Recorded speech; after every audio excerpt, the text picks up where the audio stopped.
Break के बाद फिर से स्वागत है। बात करेंगे प्रदेश में कोरोना के बढ़ने के साथ ही लॉकडाउन भी लौट चुका है और मंगलवार को लगातार चौथे दिन 1000 से ज्यादा नए मरीज सामने आए हैं। अलवर, जोधपुर, अजमेर, जयपुर और बीकानेर एक बार फिर से हॉटस्पॉट बनकर उभरे हैं। 5000 से ज्यादा संक्रमितों वाला जयपुर दूसरा जिला है। बूंदी में एक दिन पहले ही लॉकडाउन लगा दिया गया था और अलवर थाना क्षेत्र में 30 जुलाई से 12 अगस्त तक संपूर्ण लॉकडाउन रहेगा। वहीं जोधपुर में रात 8 बजे से सुबह 6 बजे तक के लिए कर्फ्यू रहेगा।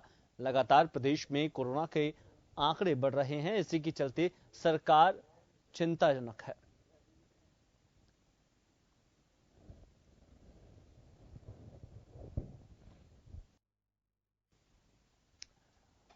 और इस पर ज्यादा अपडेट के लिए अलवर से हमारे जन टीवी संवाददाता पवन राजपूत हमसे जुड़ चुके हैं। पवन, लगातार हम देख रहे हैं कि कोरोना का जो ग्राफ है वो तेजी से बढ़ रहा है। इस बीच अलवर जो एक बार फिर हॉटस्पॉट बनकर उभरा है, 100 से 200 का आंकड़ा यहाँ पर रोज पार किया जा रहा है और जो स्थिति यहाँ पर बनी हुई है काफी चिंताजनक स्थिति है, जिसे लेकर प्रशासन की ओर से क्या कदम फिलहाल वहां उठाए जा रहे हैं और किस तरीके की परिस्थितियां, अगर सुबह के आंकड़ों को नजर डाले तो क्या वहां पर कोरोना की स्थिति है?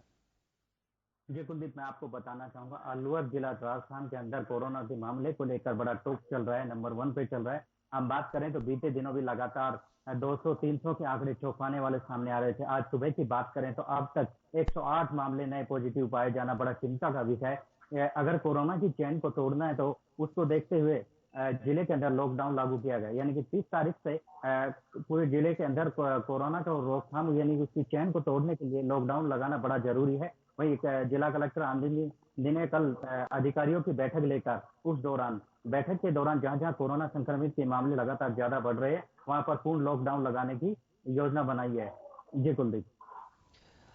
पवन, जिस तरीके से हम देख रहे हैं कि हालात काफी चिंताजनक है प्रशासन के लिए, क्या कुछ यहाँ पर जो लापरवाही लोगों की ओर से बढ़ती गई है जिसकी वजह से अलवर में जो आंकड़े तेजी से बढ़ रहे हैं? क्योंकि जो अनलॉक की प्रक्रिया थी पूरे राजस्थान में रही और इसके बाद जो अलवर समेत कई ऐसे जिले हैं जहां पर एकदम से तेजी से मरीज बढ़े हैं, क्या कुछ वजह यहाँ पर प्रशासन ने फिलहाल बैठकों में साथ जताई है? जी कुलदीप, मैं आपको बताना चाहूंगा अनलॉक के बाद से अलवर जिला है वो लगातार टॉप पर आने लगा। हम बात करें तो अनलॉक सेकंड के बाद से ही जिले के अंदर धीरे धीरे मरीजों का आंकड़े बढ़ने लगे, जैसे जैसे बाहर से प्रवासी मजदूर आए उनके द्वारा। वहीं बात करें तो भिवाड़ी जो औद्योगिक क्षेत्र है वहां पर मजदूर तबका पहुंचा और मजदूर तबका पहुंचने के बावजूद लगातार चेन बनती चलेगी कोरोना की और प्रशासन के द्वारा भी कोई ठोस कदम उठाए गए, मगर कहीं ना कहीं लापरवाही हुई है। उसके बावजूद ही लगातार इतने संक्रमित मामले नहीं आए। प्रशासन के द्वारा सख्ती से कदम उठाए जा रहे हैं, लोगों के चालान भी किए गए, मगर उसके बावजूद भी कोरोना की चेन नहीं तोड़ पाने में कामयाब नहीं हो पाए। उसी को देखते हुए कल जिला कलेक्टर ने अधिकारियों की बैठक ली। बैठक के बावजूद ये निर्णय लिया गया, अगर कोरोना की चेन को तोड़ना है तो लॉकडाउन जरूरी है। अगर लॉकडाउन ही लागू किया गया तो जिले के हालात बद से बदतर हो सकते हैं। जी कुलदीप। जी पवन, लगातार हम देख रहे हैं कि लॉकडाउन की मांग यहां पर प्रशासन की ओर से की गई है। अलवर की अगर हम स्थिति देखें तो अगर वहां पर जो सीमाओं को सील करने के मामले हैं और कई तरह के, क्योंकि बॉर्डर से अटैच ये जिला है, जिसके बाद अगर लॉकडाउन लगा दिया जाता है तो काफी जो परिवहन और तमाम तरह की समस्याएं हैं वो लोगों के सामने आएगी। तो फिलहाल प्रशासन किस तरीके से इन परिस्थितियों को निपटेगा?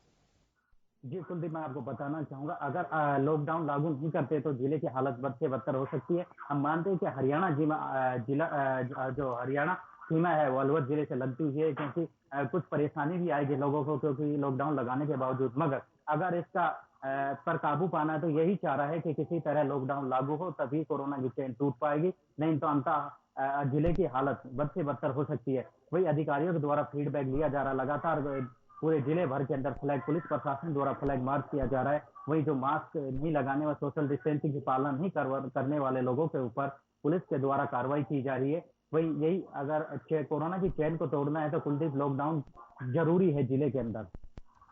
पवन, लगातार हम देखे हैं कि जो ग्रामीण क्षेत्र है, आसपास के कई क्षेत्र ऐसे हैं जहां पर जो प्रवासी संक्रमितों के आने के बाद से आंकड़े बढ़े हैं, लेकिन क्या एक ये भी वजह हो सकती है कि लोगों में अभी तक जागरूकता का अभाव है? क्योंकि कई जगह हमने देखा है कि जब जागरूकता का अभाव रहता है तो कहीं ना कहीं आंकड़े तेजी से बढ़ने लगते हैं। लोग सोशल डिस्टेंसिंग या मास्क, सैनिटाइजर, तमाम तरह के सरकारी गाइडलाइन की अवहेलना कर कर खुलेआम बाजारों में घूमते नजर आते हैं।